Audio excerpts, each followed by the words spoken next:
Hey folks, we're getting ready to install a turbo in the BMW, but we don't have all the parts yet. As you can see, we already have the turbo, the manifold, and a custom motor mount. And some of the other miscellaneous parts are showing up as well. But I'm still waiting on a few things.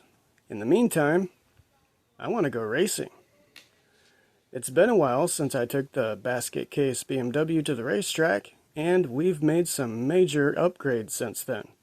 So, yeah, let's go racing.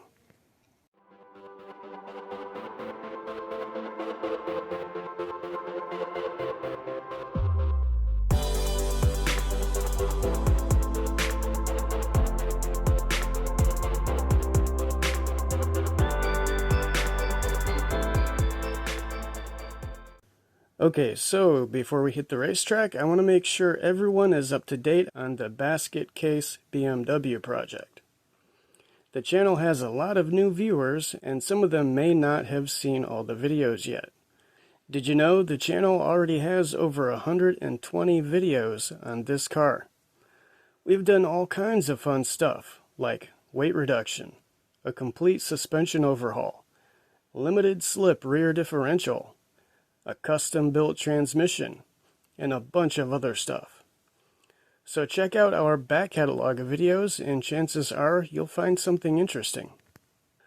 Okay, so last time we went racing, the rear differential in the BMW became, shall we say, very unhappy. Apparently, open differentials do not like massive wheel spin.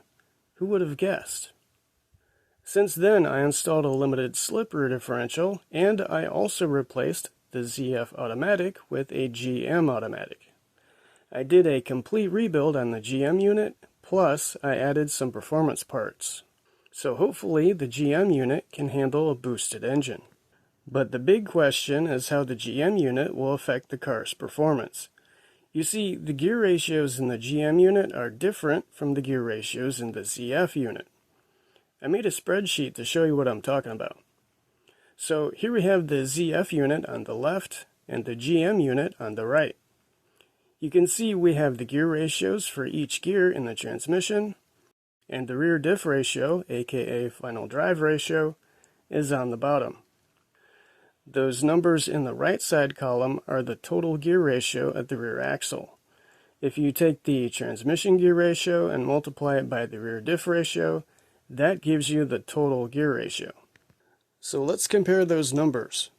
First of all, you'll notice there are two different rear differential ratios. That's because I switched back to a 3.38 rear differential when I installed the limited slip unit. I felt the 3.38 rear differential would be a better match for the GM transmission. Anyway, even with the different rear diff ratios, the total gear ratios on both setups are pretty similar. They're within a few percent of each other. That is, everything except first gear. You see, on the ZF Auto, the first gear is significantly more aggressive than the GM unit. If you remember, the car sometimes had trouble getting traction off the starting line. The aggressive gear ratio in first gear may have contributed to that. On the GM unit, the first gear ratio is more conservative, so it should have less chance of spinning the wheels at the starting line. But that comes at a cost. Since the gear ratio is not as aggressive, the car won't accelerate as fast in first gear. But in my opinion, a slightly slower 60-foot time is better than massive wheel spin. Also, the second and third gear ratios in the GM unit are slightly more aggressive. So maybe that will make up for the less aggressive first gear. But there's only one way to find out, and that is to go to the racetrack. Well, this is surprising. There is not much of a turnout tonight. Maybe they're just fashionably late, or they're more fashionable than me.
Okay, so our first pass was 14.28 at 96.3 miles an hour.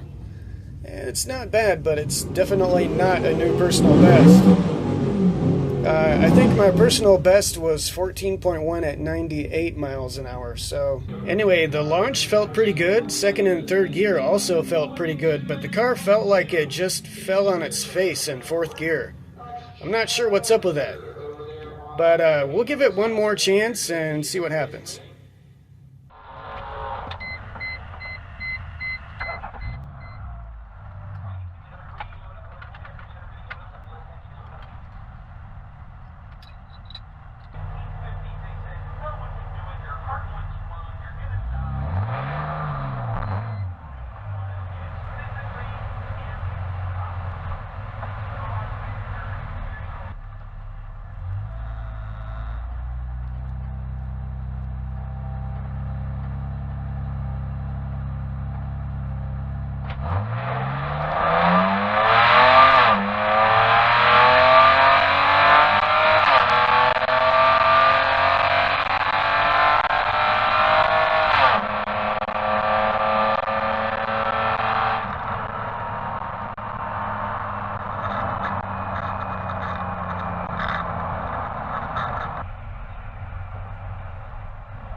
Alright, the second pass unfortunately wasn't any better. Actually, I'm a little bit slower, or the ET is a little bit slower. My mile an hour is about half a mile an hour faster.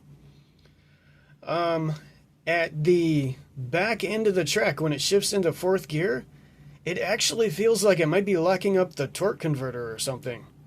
I mean, it kills the RPM like you wouldn't believe. Maybe you'll see it in the video. Okay, so obviously we're not going to be breaking any records tonight, and it looks like maybe the transmission needs a little bit of tuning. The good news is, nothing broke. The transmission actually works, and we're not going home on a tow truck. Alright, we got some turbo parts to install, so we might as well get started on that. See you next time.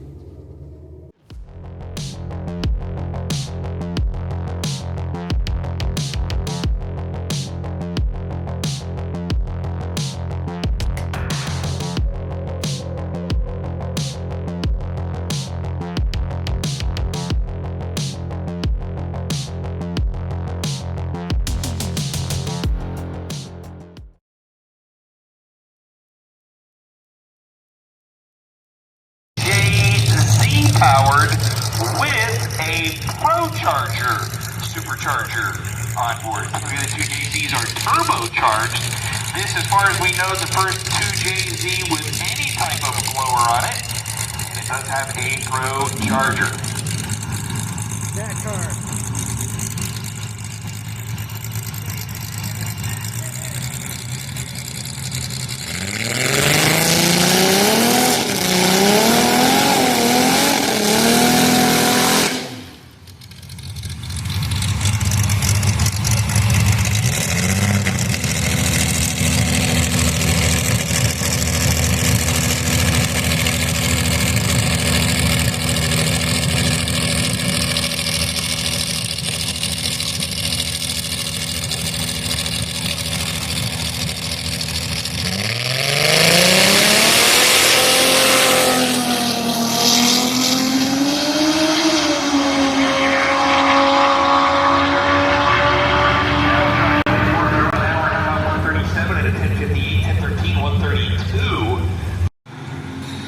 Oh hey, I know this guy. I follow him on YouTube.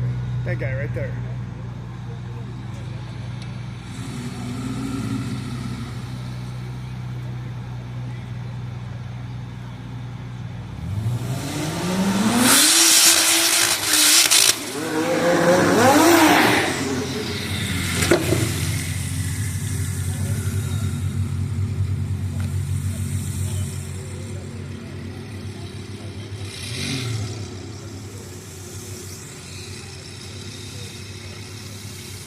Trailblazer versus a Lamborghini.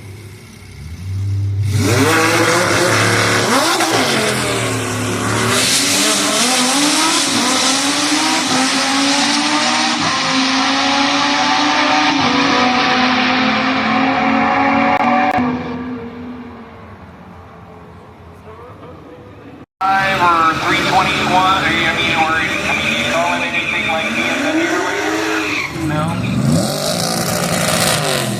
So listen, as I always tell people with dogs,